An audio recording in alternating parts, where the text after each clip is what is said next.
chairperson, renowned personalities on the dais, and my dear brothers and sisters, beloved students. Andariki Hridayapurvaka Namaskaramulu. I don't know Telugu. I'm going to speak in English. At the outset, let me register my word of appreciation to Honorable Chief Minister Sri Chandrababu Naidu to organize such a historic event here, which gives us inspiration to fight for the women's equality all over the country. I thanks to Andhra Pradesh Legislative Assembly, Andhra Pradesh government, and also my school, and also who supported us to conduct this great event, that is Commonwealth Parliamentary Association. 69 years have passed after our independence. But what is the fate of women folk in India? Women are suffering in three ways in India nowadays also. Women are suffering as women, and women are suffering as a citizen, and women are suffering as worker also. In these three fields, women are facing several atrocities and difficulties, inequalities, etc. In our constitution, we assured women in India equal opportunity. In the preamble of our constitution itself, it is written, our country is democratic, secular and socialist. India is a democratic, secular and socialist republic. But what is meant by democracy? Greek philosophers said, democracy doesn't mean the accommodation of Tom or Harry to the office. It means perfect equality in opportunity. If it is so, we should examine whether Indian women are getting equal opportunity.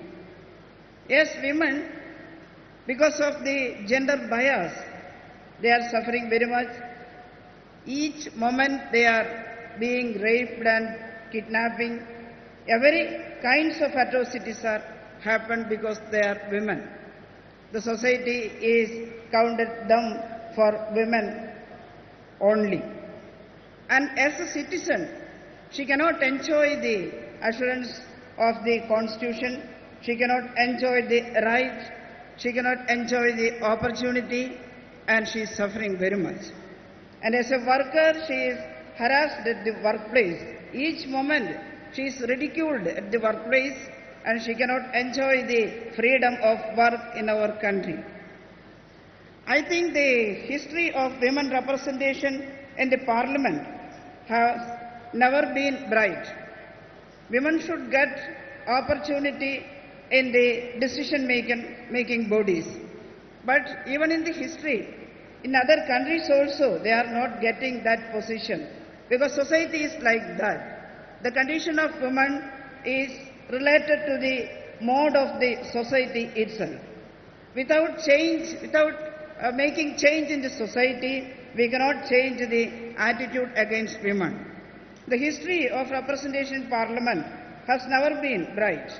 Even the Parliament of Great Britain, known as Mother of Parliaments, which was constituted in the early years of 18th century, took more than 2 centuries to have its first woman member.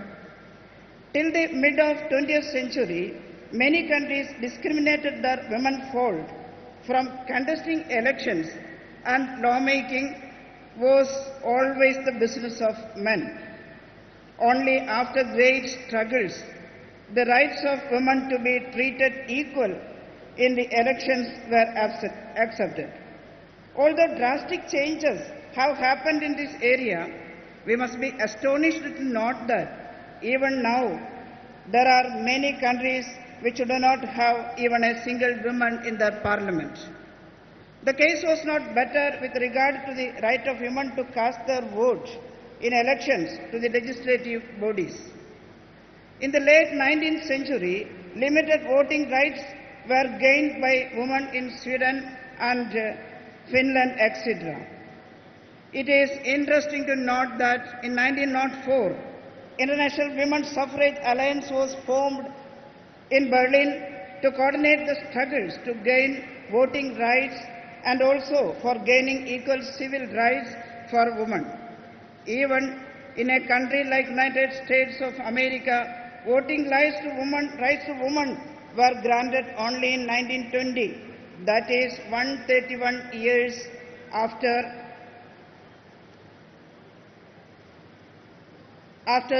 coming to force in the American Constitution.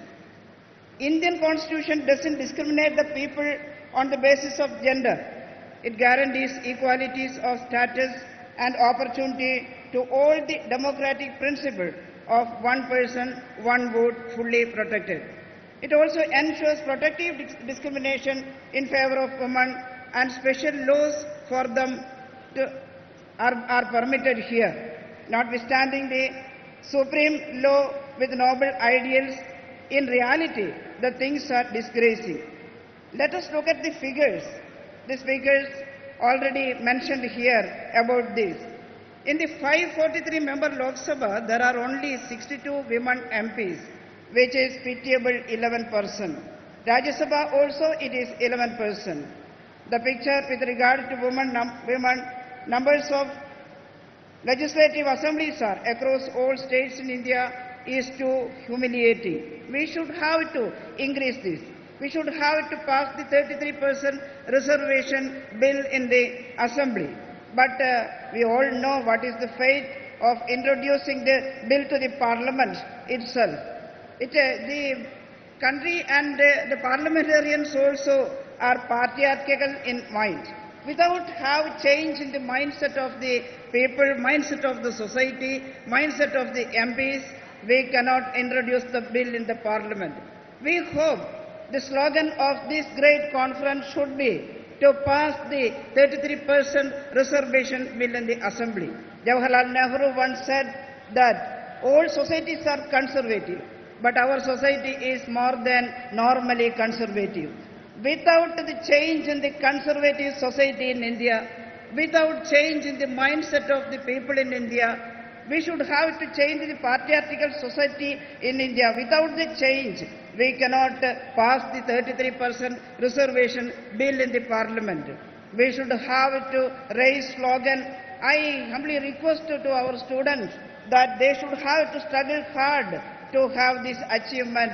They are our promise of the future and they should have to change. I once again thanks Honorable Chief Minister Chandrababu Naidu to have given opportunity to raise this slogan for women equality, women empowerment, and the women of the all over the country should raise the slogan to have women empowerment in our country, to have women equality in our country, and to pass the even 33% reservation in our parliament and assembly. Thank you for all. Modi साहब यहाँ पर एक गरीब कुटुंब से आते हुए भी इस देश के प्रधानमंत्री बने, इसका क्रेडिट किसको जाता है? तो डेमोक्रेसी को जिंदा रखने वाले कांग्रेस पार्टी को जाता है।